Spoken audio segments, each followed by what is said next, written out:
मोदी जी से हमारी आपसी संबंध के बारे में बात कीजिए। मोदी जी भूल गए होंगे शायद कि वो गुजरात से है, और द्वारका गुजरात में पड़ता है, और द्वारका से कन्हैया जी थे, तो हम अरुणाचल से है और अरुणाचल से रुक्मणी जी थी। तो मोदी जी और हमारे बीच में तो एक शादी का संबंध है। श्री कृष्ण जी द्वारका जी से आए थे, अरुणाचल से हमारी अरुणाचल की बेटी रुक्मणी जी को ब्याह करके वो ले गए थे। तो हम हुए लड़की वाले और मोदी जी हुए लड़के वाले।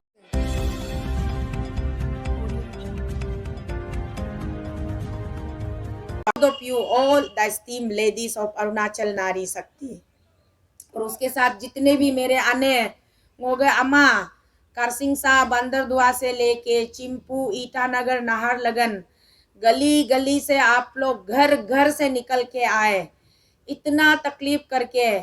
मेरा स्पेशली मेरा भाई सरतम तमो जी का मिसेस, मेरा भाभी, आपका पैर इतना फूला हुआ था, इतना बीमारी का हालत में भी आप इस तरीके से जो आपने 14 किलोमीटर का रास्ता पैदल चला, ये वाकई काबिले तारीफ है। और मैं दुआ करती हूँ उस ऊपर वाले से कि आपको शक्ति दे, सामर्थ्य दे, और आपकी बीमारी से आपको जल्दी छुटकारा मिले। उसके साथ साथ जितने भी मेरे वेंडर्स आने लोग हैं, जितने भी रजिस्टर्ड नॉन रजिस्टर्ड वेंडर्स, जितने भी वेंडर्स आने लोग हैं, आप लोगों का भी मैं धन्यवाद कहना चाहूँगी कि एक दिन के लिए आपने अपने पेट को काट कर, पेट में कपड़ा बांधकर, अपने कारोबार को छोड़कर आप लोग सड़क पर निकले, और अरुणाचल अगेंस्ट करप्शन टीम को समर्थन देने के लिए आप लोगों ने इतनी दूर की पदयात्रा की, और पसीने में भिगोकर खुद को एक दिन ये महसूस करके देखा कि हम लोग 1900 किलोमीटर कैसे चले थे। तो बहुत बहुत धन्यवाद आप सबका। और जितने भी अरुणाचल के जो सोशल मीडिया में हमारे जब भी कार्यक्रम होता है, कोई भी वीडियो चलती है, तो वीडियो के कमेंट सेक्शन में आकर के हमें नौटंकीबाज कह रहे थे। मैंने आप लोगों को day before yesterday media briefing के ज़रिए मैंने आप लोगों को चुनौती दी थी कि अगर है हिम्मत तो एक दिन के लिए पैदल चल के दिखाओ। तो कितने लोग मेरे चुनौती को स्वीकार करके वहाँ पहुँचे होंगे, मुझे इसका अभी पता नहीं है, या फिर कहीं नहीं भी पहुँचे होंगे, या फिर सब निकले होंगे जिन जिन लोगों ने हमारा मजाक उड़ाया था। तो आप सबको भी धन्यवाद कहना चाहूँगी कि आप लोग कम से कम एक दिन अगर चले होंगे तो बहुत बहुत शुक्रिया आपका, और अगर नहीं चले होंगे तो उससे भी बड़ा वाला शुक्रिया, क्योंकि आप मैदान छोड़कर पहले भाग गए। एक बार चलकर देखते तो पता चलता कि एएसी टीम कितने मजबूत होकर के हमारे प्रेसिडेंट श्री तामे तुबिन जी के लीडरशिप में कितने संघर्ष के साथ हम लोग, कितनी दृढ़ निश्चय के साथ हम यहाँ दिल्ली तक का अपना सफ़र हम तय करके आए हैं। तो इसके लिए जो लोग कल चले हैं उनके लिए हमने तालियां बजाई है। हमारा मन कर रहा है कि एक बार और एक जोरदार तालियां हमारे प्रेसिडेंट तामे तुबिन जी के लिए। थैंक यू प्रेसिडेंट सर, आपने बहुत अच्छी तरीके से अपना प्रेसिडेंट का रोल निभाया, हम सबको एक अच्छा गाइडेंस दिया, हम सब के साथ में हमेशा एक, भले ही उम्र में आप छोटे हो मुझसे, लेकिन हमेशा एक पिताजी की तरह आपने हम सबको संभाल के रखा। एक माला में 2 धागों के बीच में 2 धागों में मोतियाँ पिरोई जाती है, तो उस धागों को अगर अच्छी तरीके से गांठ बांध लिया जाए तो मोतियाँ कभी बिखरती नहीं है। उसी तरीके से प्रेसिडेंट साहब, आपने अपने प्यार, अपने विश्वास, अपने जज्बात के साथ हम सब एएसी टीम मेंबर को एक मोती की तरह आपने पिरोकर, एक बहुत खूबसूरत माला की तरह आपने हमें गांठ बांध कर यहाँ तक लेके आए, ये वाकई में काबिले तारीफ़ है।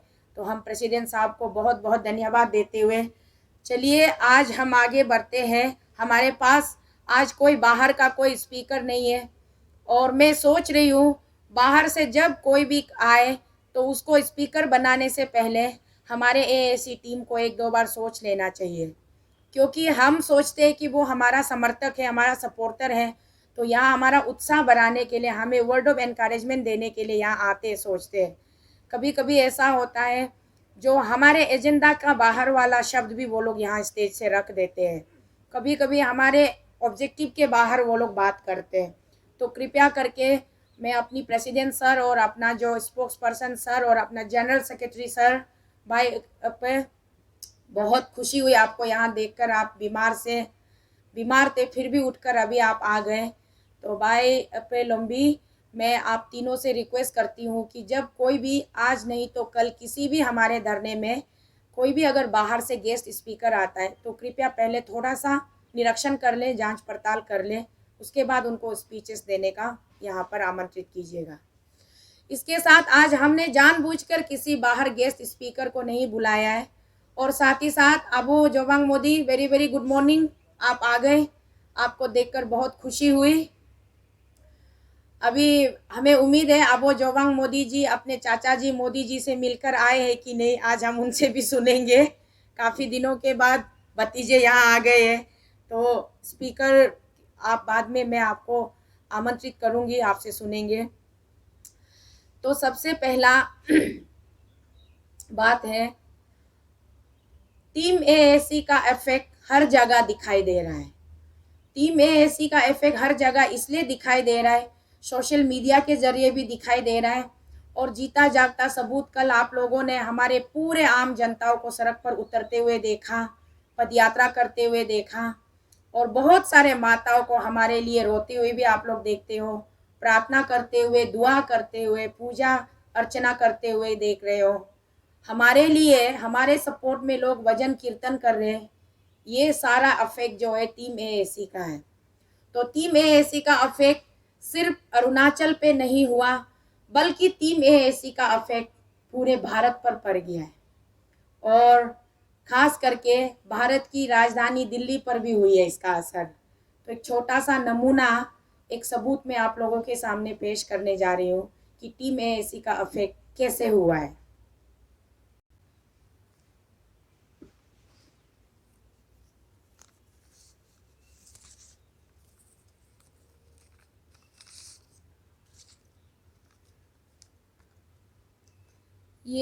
ये मुझे कल एक गुमनाम चिट्ठी मिली है दिल्ली के हमारे एड्रेस में। दिल्ली वालों ने हमारा पता भी ढूंढ लिया है, और हमारे रेंटेड वाले फ्लैट के एड्रेस पे ये कल हमें एक चिट्ठी मिला है, लेकिन ये चिट्ठी भेजने वाला गुमनाम है। आगे पीछे इसका कोई पता नहीं है। यहाँ ऊपर क्लियर कट हमारा नाम लिखा गया है, तोको शीतल, और हमारा पता लिखा और हमारा मोबाइल नंबर लिखा।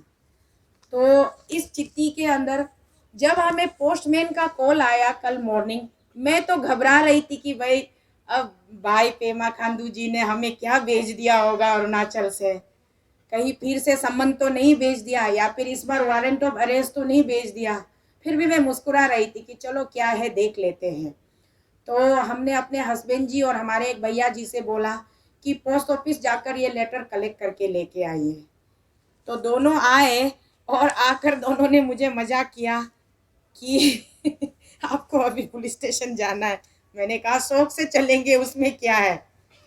तो क्या हुआ, जब मैं लेटर खोलकर देखती हूँ, ये लेटर है, टाइपिंग किया वाला लेटर है।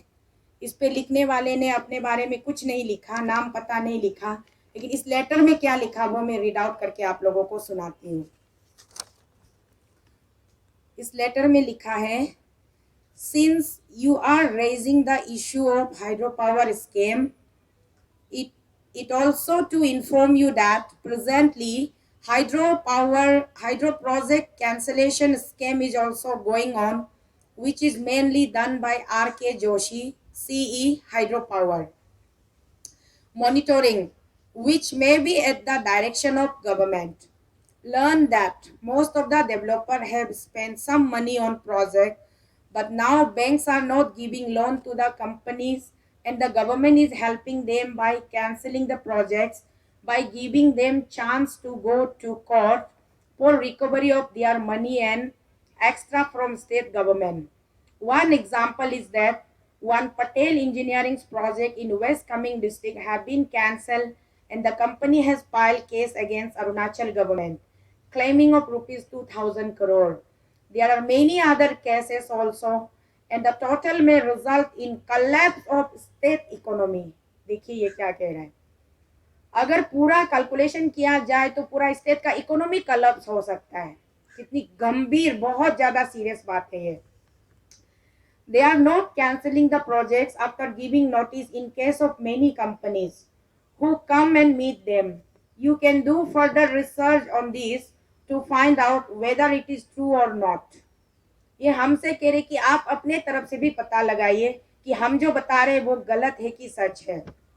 Heard, सुना गया, that this was confirmed by Union Power Minister Sri R.K. Singh ji during a meeting and directed the state government to suspend R.K. Joshi. हमारा जो केंद्र का जो पावर मिनिस्टर है R.K. सिंह जी ने एक मीटिंग में उनको डायरेक्शन दिया हमारे स्टेट गवर्नमेंट को कि to suspend mister R.K. Joshi and put him in jail. उनको सस्पेंड करके जेल में डालना है R.K. Joshi. R.K. Joshi ji, R.K. Singh का ऑर्डर है R.K. जोशी के लिए, दोनों ही R.K. है तो कंफ्यूज ना हो।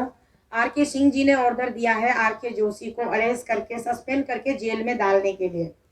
He also had corruption case in Uttarakhand when he was on deputation. ये जो R.K. जोशी है इनका अगेंस्ट में भी करप्शन का केस चल रहा है उत्तराखंड में जब वो डेपुटेशन पर थे। Instead of taking action against R.K. Joshi, the government is appointing him to a constitutional post of chairman. जबकि उसको जेल में भिजवाना चाहिए था, बल्कि हमारे राज्य सरकार ने क्या किया, उसको सबसे ऊंचे पोस्ट पर रख दिया, चेयरमैन के पोस्ट पर। Electricity regulatory commission by ignoring more qualified Arunachali candidates. इस शख्स का कहना है कि अरुणाचल में इससे कई काबिलियत वाले लोग हैं, उनको दरकिनार करते हुए इस चोर को जिनको जेल में डालना चाहिए इनको उल्टा उठा के सबसे ऊंचे पद पर रखा गया।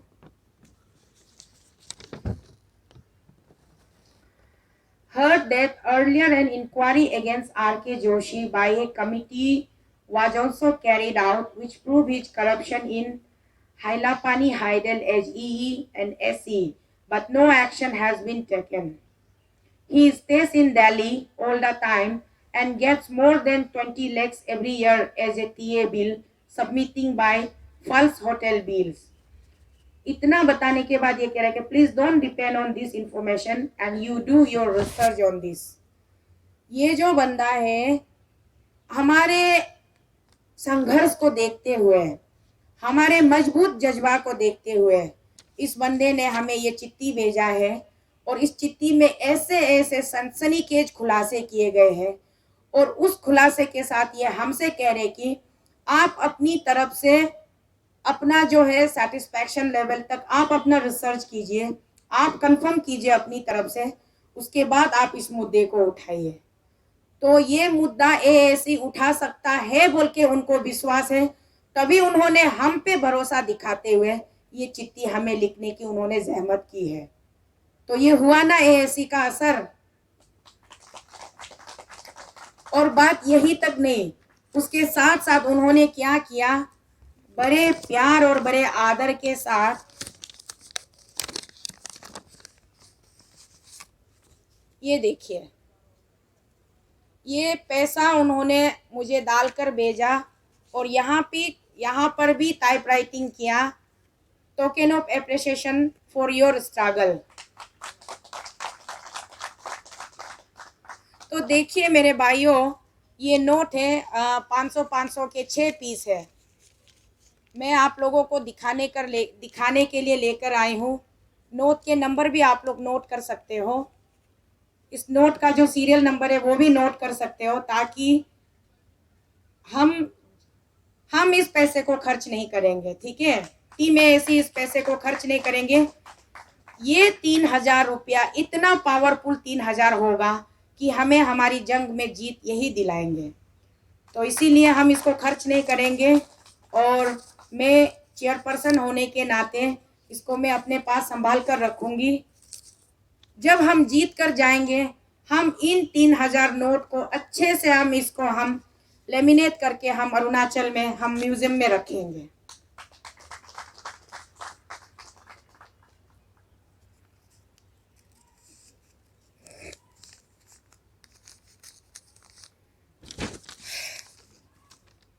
तो देखिए मेरे दोस्तों, मेरे भाइयों, टीम एएसी का असर दिल्ली पर भी पड़ गया और टीम एएसी का असर पूरे भारतवर्ष में अभी फैलने वाला है। हमने पिछले धरने में भी हमने कहा था, बड़े भावुकता पूर्वक हमने कहा था कि अगर हमारे परम आदरणीय हमारे परम पिता मोदी जी अगर हमारी नहीं सुनते हैं तो हम गुजरात भी जाएंगे, हम हिमाचल भी जाएंगे और जरूरत पड़ी तो पूरे भारत के अंदर जितने राज्य हैं जहां जहां पर हमारे आदरणीय मोदी जी व्यस्त रहेंगे, चाहे वो इलेक्शन का कार्यक्रम हो चाहे कोई भी कार्यक्रम हो, हम उनके पीछे पीछे जाएंगे, बिल्कुल उनकी परछाई की तरह। हम तब तक उनसे पीछा नहीं छोड़ेंगे जब तक वो हमें अपना बहुकीमती समय से 5 मिनट नहीं देता है। कुछ लोगों को गलत फहमी है, कुछ लोग ये कह रहे थे कि मोदी जी से मिलना नामुमकिन है,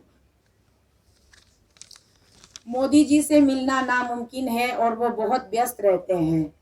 तो मैं उन लोगों को ये अपनी तरफ से ये बताना जरूरी समझूंगी कि हम जब दिल में ठान ले और पूरी विश्वास के साथ, पूरी बुलंद हौसले के साथ अगर हम किसी मिशन पे निकले तो मोदी जी तो हमारे अपने ही देश के प्रधानमंत्री हैं। अगर आप पूरे श्रद्धा के साथ निकलते हो, वैष्णो देवी जाते हो पदयात्रा करके, तो देवी माँ से भी आपकी मुलाकात हो जाती है। जब आप पदयात्रा करके भगवान से मिल सकते हो तो इंसान से क्यों नहीं मिल सकते? आखिर मोदी जी भी तो हमारी तरह एक इंसान ही है। हमारे पिताजी हैं, हमारे देश के प्रधानमंत्री हैं, तो वो एक इंसान है और हम उनसे जरूर मिलकर ही रहेंगे। कोई नहीं रोक सकता हमें उनसे मिलने के लिए। हालांकि अभी वर्तमान के समय में वो वाकई में व्यस्त है, बिजी है, हम समझ सकते हैं। उनका शेड्यूल, टाइट शेड्यूल, हमें उनकी अपडेट्स हम लेते रहते हैं, तो उनका टाइट शेड्यूल है, इस वजह से शायद नहीं मिल पा रहे। लेकिन वो हमें क्यों नहीं मिलेंगे? वो जरूर मिलेंगे। अरे लोग बम बम बोले बाबा वाले पदयात्रा करके भोलेनाथ से मिल लेते हैं, और कितने ऐसे लोग हैं जो यात्रा करके व्रत रख के अपने देवी देवता से मिलते हैं। तो हम क्या 1900 किलोमीटर जो हमने पैदल चल के आए वो क्या हमने छक मारा है? हम कैसे नहीं मिल सकते हैं? हम जरूर मिलेंगे, ये विश्वास रखिए आप लोग मन में, हम जरूर मिलेंगे।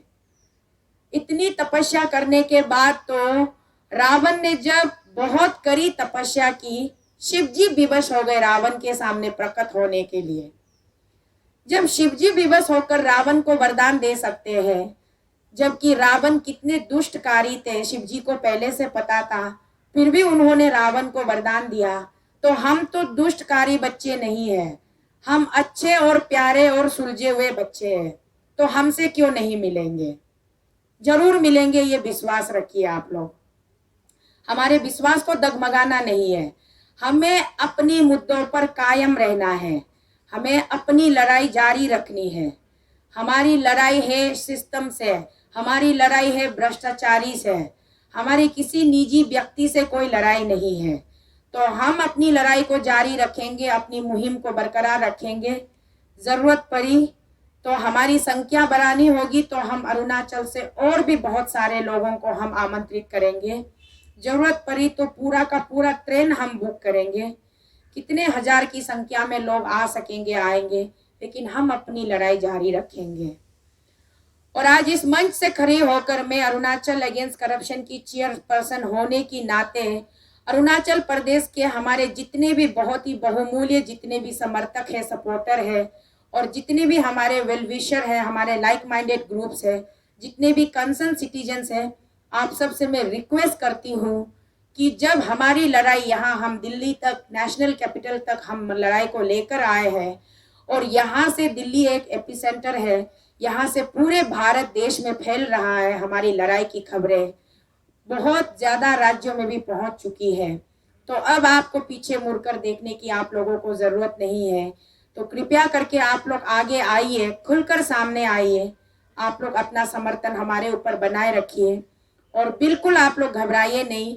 कुछ लोग कंफ्यूज हो जाते हैं क्योंकि हमारा ट्राइबल जो हमारा ट्राइबल जनजाति के लोगों का क्या होता है कि बहुत जल्दी जल्दी मतलब वो नतीजे पर पहुंच जाते हैं कि क्या होने वाला है, ये लोग ऐसा कर लेंगे वैसा कर लेंगे। एक फोबिया बन के वहाँ पे रहा हुआ है कि जब भी कोई ऑर्गेनाइजेशन या कोई एसोसिएशन कोई भी मुद्दा उठाता है तो सरकार उसको हमेशा अपीचमेंट के जरिए या फिर कुछ और अलग अलग तरीके से सरकार उनको खामोश कर देते हैं। तो कहीं ना कहीं हमारे लोगों के मन में ये डर हमेशा बनाए लगाए रहता है कि शायद ये ऐसी टीम कब हार जाए, कब मुद्दा छोड़ दे, कब मुहिम छोड़ दे। हम समर्थन करने निकले, हम आज सुबह समर्थन करने निकले और शाम को अगर ये लोग मुद्दा छोड़ दें फिर हमारा क्या होगा, ये लोग सोचते हैं। इसलिए मैं अपनी अरुणाचल प्रदेश की, हमारी अरुणाचल प्रदेश राज्य की, खूबसूरत राज्य की जनता को मैं ये साफ लफ्जों में बता देना चाहती हूँ कि हमारा टीम अरुणाचल अगेंस्ट करप्शन अपना मुहिम छोड़ने वाला नहीं है, अपना मुद्दा छोड़ने वाला नहीं है। हमारा ये हक है लोकतांत्रिक तरीके से धरना प्रदर्शन करने का और हम इसको जारी रखेंगे। हम तब तक धरने पर डटे रहेंगे जब तक इसका कोई समाधान निकल के नहीं आता है। तो इसलिए कोई भी कंफ्यूज ना हो और अपना समर्थन यूं ही हमारे साथ बनाए रखिएगा। और बढ़ चढ़ कर जितने भी हमारे अरुणाचल में कुल 25 डिस्ट्रिक्ट है, कैपिटल को मिलाते हैं तो 26 होते हैं। तो 26 डिस्ट्रिक्ट के जितने भी जनजाति है जो करप्शन से ऊब चुके हैं, जिनको करप्शन और अब नहीं चाहिए, वो लोग कृपया करके कल जिस तरीके से आप लोगों ने राजधानी ईटानगर और नाहरलगुन के बीच में पदयात्रा किया, उसी तरीके से आप लोग अभी अपने अपने जिले में, अपने अपने डिस्ट्रिक्ट में आप लोग यात्रा निकालिए, धरना निकालिए, रैली निकालिए। और परसों के शाम भी मैंने आप लोगों को मीडिया के जरिए मैंने बोला था कि अभी अगर हम लोकतांत्रिक तरीके से अगर हम अपने डेमोक्रेटिक राइट को हम परफॉर्म करते हैं तो हमारा डेमोक्रेटिक राइट सिर्फ जंतर मंतर तक सीमित नहीं होता है। हमारा डेमोक्रेटिक राइट हमें ये भी कहने को कहता है, ये भी करने को कहता है कि आपने जिसको चुनकर विधायक बनाकर असेंबली में भेजा है उस विधायक से आपको सवाल करने का हक है। तो हमारा जितने भी रिस्पेक्टिव कॉन्स्टिट्यूएंसीज है, आउट ऑफ 60 असेंबली सीट्स, दुर्भाग्य बस आज एक असेंबली सीट खाली हो गया, वीरान पड़ गया, क्योंकि अनटाइमली जाम्बे तासी जी का निधन हो गया। इसका हमें बहुत दुख है।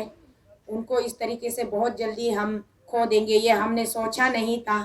भले ही हमारी लड़ाई विचारधारा की है, हमारी लड़ाई सिस्टम की है, हमारी लड़ाई करप्शन की है, लेकिन उसके बावजूद वो हमारे परिवार का हिस्सा था।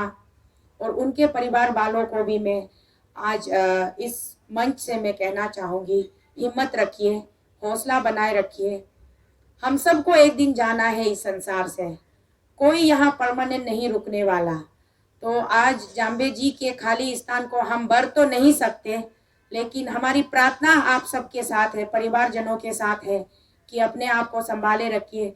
उनके चले जाने से आपकी ज़िंदगी नहीं रुकेगी, आपको अपनी ज़िंदगी आगे लेकर बढ़ना है और आगे चलते रहना है। तो उनके पीछे उनकी विधवा वाइफ और उनके बच्चे होंगे, उनके भाई बहन होंगे, उनका पूरा परिवार होगा। उन सब को हम मन से हम आप सब के लिए, हमारा टीम ऐसी हम प्रार्थना करते हैं, प्रे करते हैं ईश्वर से कि आपको शांति दे, शक्ति दे और समृद्धि दे। तो जिस तरीके से आज जाम्बे भाई का कुर्सी खाली हो गया, तो अब हमारे पास बचता है 59 एमएलए। तो 59 एमएलए के हर एक एमएलए के घर पे अरुणाचल के जितने भी हमारे आम जनता जिनको करप्शन नहीं चाहिए वो लोग जाइए उनके घर पर। अगर गेट नहीं खोलता है तो घर के बाहर आप लोग धरना दीजिए और उनसे सवाल कीजिए। आप लोग उनसे सवाल कीजिए कि आपको क्या चाहिए, अपना जनता चाहिए कि आपको भ्रष्टाचार चाहिए। अगर आपको भ्रष्टाचार चाहिए, जनता नहीं चाहिए, तो आप यूं ही ऐसे ही घमंडी, आप गूंगे बहरे बनकर एमएलए बनकर रहिए। अगर आपको अपनी जनता से थोड़ा सा भी बहुत लगाव है, प्रेम है, तो अगर आप करप्शन के अगेंस्ट अपनी आवाज को बुलंद कीजिए। और जो करप्शन जो राज्य में चल रही है उसमें केवल एक मुख्यमंत्री का ही कारनामा नहीं है, उसमें पूरे 7 एमएलए की भागीदारी है। तो 7 एमएलए को हर एक आम जनता सवाल कीजिए और उनको घेरिएगा। अगर बात नहीं मानते हैं तो अपने अपने एमएलए से इस्तीफा डिमांड कीजिए। एमएलएस का रेजिग्नेशन मांगिए, क्योंकि सीएम का रेजिग्नेशन मांगने का हक एमएलएस के पास होता है, हमारे पास नहीं है। लेकिन एमएलएस का रेजिग्नेशन मांगने का हक हमारे पास है, क्योंकि हमने उनको वोट देकर जिताया है। तो मैं अरुणाचल की जनता से अनुरोध करती हूँ, पीछे नहीं हटना है। अभी जितना आप लोग आगे निकल कर आ गए हो, प्लीज आगे बढ़ते रहिए। और वाकई में जो एमएलए आपके कंस्टिट्यूंसी में डेवलपमेंट्स काम कर रहे हैं, उनसे तो कुछ बोलने की जरूरत नहीं है। जो बिल्कुल कुछ नहीं कर रहा है, उनसे अभी आप फाइट बैक कीजिए, क्योंकि यही सही मौका है फाइट बैक करने का।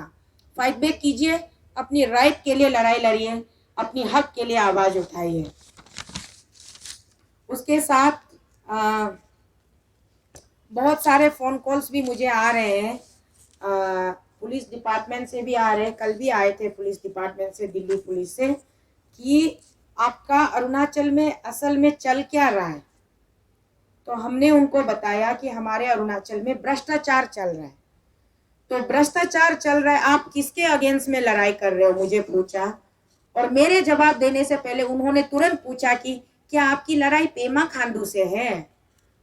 तो मैंने कहा जी नहीं सर, हमारी लड़ाई पेमा खांडू से नहीं है, बल्कि हमारी लड़ाई करप्शन से है, हमारी लड़ाई सिस्टम से है। और हम करप्शन से ऊब चुके हैं। अरुणाचल में एक जन सैलाब आया हुआ है, लोगों के, हर एक आम जनता के घर घर में लोगों के मन में आक्रोश जगी है कि हमको और करप्शन नहीं चाहिए और करप्शन को हटाना है, करप्शन को फाइट बैक करना है। यही हमारा मुहिम है अरुणाचल अगेंस्ट करप्शन का। तो उस बहुत बड़े अधिकारी थे पुलिस डिपार्टमेंट के, उन्होंने मुझसे कहा कि तो फिर आप अपना मेमोरेंडम क्यों नहीं देते हो। मैंने कहा हम बहुत जल्दी देंगे। आप मेमोरेंडम किस किस को देंगे। मैंने बताया हम honourable prime minister of India को देंगे, प्रेसिडेंट ऑफ इंडिया को देंगे, honourable home minister of India को देंगे, और हम national BJP president JP Nadda ji को देंगे। तो उन्होंने कहा कि आप अभी तक दिए क्यों नहीं। तो हमने उनको जवाब दिया, हम इसीलिए पोस्ट के जरिए नहीं भिजवाए क्योंकि हम उनसे रूबरू मिलना चाहते हैं, हम उनसे मुलाकात चाहते हैं। हमने अपॉइंटमेंट के लिए रिक्वेस्ट डाली हुई है और हम इंतजार कर रहे हैं कि कब उनका बुलावा आएंगे। तो जब तक उनका बुलावा नहीं आता है, इसीलिए हम धरने पर बैठे हुए हैं। तो साहब ने बोला कि देखिए प्राइम मिनिस्टर का शेड्यूल बहुत टाइट है, वो गुजरात में बिजी है, गुजरात में इलेक्शन है, और जेपी नड्डा जी भी बहुत बिजी है, वो हिमाचल में भी इलेक्शन सिर पे है तो वहाँ पर बिजी है। तो इस तरीके से तो आपकी मुलाकात होना बहुत मुश्किल लग रहा है। फिर भी आप मेमोरेंडम उनके ऑफिस में भेज दीजिए, उनके ओएसडी वगैरह को दे दीजिए, वो लोग पढ़ेंगे, पढ़कर आगे उनको सुनाएंगे, उनको बताएंगे कि अरुणाचल में ये हो रहा है। तो मैंने उनको सर को बोला, सर जी ठीक है, हम अपनी तरफ से मेमोरेंडम जरूर देंगे, बिना मेमोरेंडम दिए तो हमारा धरना कैसे संपूर्ण होगा, हम जरूर देंगे, लेकिन उससे पहले हम फिर भी कोशिश करना चाहेंगे उनसे मुलाकात के लिए। तो अगर वो लोग बिजी है, वो चाहे जहाँ भी हमें बुला ले, हम तो पूरे भारत देश के अंदर कहीं भी पहुँच सकते हैं। जब हम अरुणाचल से पैदल चलकर दिल्ली पहुँच सकते हैं, तो क्या दिल्ली से ट्रेन में बैठकर हम कहीं भी नहीं जा सकते हैं। हम जा सकते हैं ना, चाहे गुजरात हो, चाहे हिमाचल हो, कहीं भी हो हम पहुँच सकते हैं। तो बस हमें इंतजार है हमारे आदरणीय प्रधानमंत्री जी के बुलावे का। तो आज के जितने स्पीकर्स हैं, मैं आप सबसे रिक्वेस्ट करना चाहती हूँ, आप लोगों का नाम मैं बारी बारी के से यहाँ बुलाऊंगी। बुलाने से पहले एक रिक्वेस्ट है कि मेरे पास बहुत सारी चीज़ें हैं बोलने को, लेकिन मैं ही अकेली बोलूँगी तो आप लोग को नींद आ जाएगा, बोर लग जाएगा। तो आज मैं आप लोगों से सुनूंगी, मैं आज बिल्कुल नहीं बोलूँगी, आप लोगों से सुनूंगी। तो हम आपसे कहते हैं, अब अरुणाचल के राज्य के सरकार को ताना मत मारिएगा। आज से आप लोग स्पीचेस में, अपने स्पीचेस में ये सुधार कर लीजिए, राज्य के सरकार को ताना मत मारिए, और राज्य से कोई भी तीसरा अगला चौथा कोई भी टॉम डिक एंड हैरी, कोई भी कार्टून सड़क से निकल के आके मीडिया में जो भी बकवास करता है, उनको इम्पोर्टेंस मत दीजिए, उनको हमारे मंच से उनका नाम भी मत लीजिए। सिर्फ और सिर्फ मोदी जी से गुहार लगाइए, मोदी जी से हमारी आपसी संबंध के बारे में बात कीजिए। मोदी जी भूल गए होंगे शायद कि वो द्वारका से, गुजरात से है, और गुजरात द्वारका गुजरात में पड़ता है, और द्वारका से कन्हैया जी थे, तो हम अरुणाचल से है और अरुणाचल से रुक्मणी जी थी। तो मोदी जी और हमारे बीच में तो एक शादी का संबंध है। श्री कृष्ण जी द्वारका जी से आए थे, अरुणाचल से हमारी अरुणाचल की बेटी रुक्मणी जी को ब्याह करके वो ले गए थे। तो हम हुए लड़की वाले और मोदी जी हुए लड़के वाले, तो हम आपसी एक संबंधी है। तो संबंधी होने के नाते भी हम उनसे आज बात कर सकते हैं कि भाई आप हमारे दामाद के घर परिवार से हो और हमने आपकी घर में हमने बहू दी है, हमारी बेटी को दी है, तो हम लड़की वाले आज आपसे कुछ मदद मांगने आए हैं, अपनी व्यथा सुनाने आए हैं। तो आप लड़के वाले, आपका फर्ज बनता है एक परिवार होने के नाते कि आप हमारी सुने। तो इसीलिए आप लोग मोदी जी से गुहार लगाइए और अपनी घर पारिवारिक बातें कीजिए मोदी जी से। तो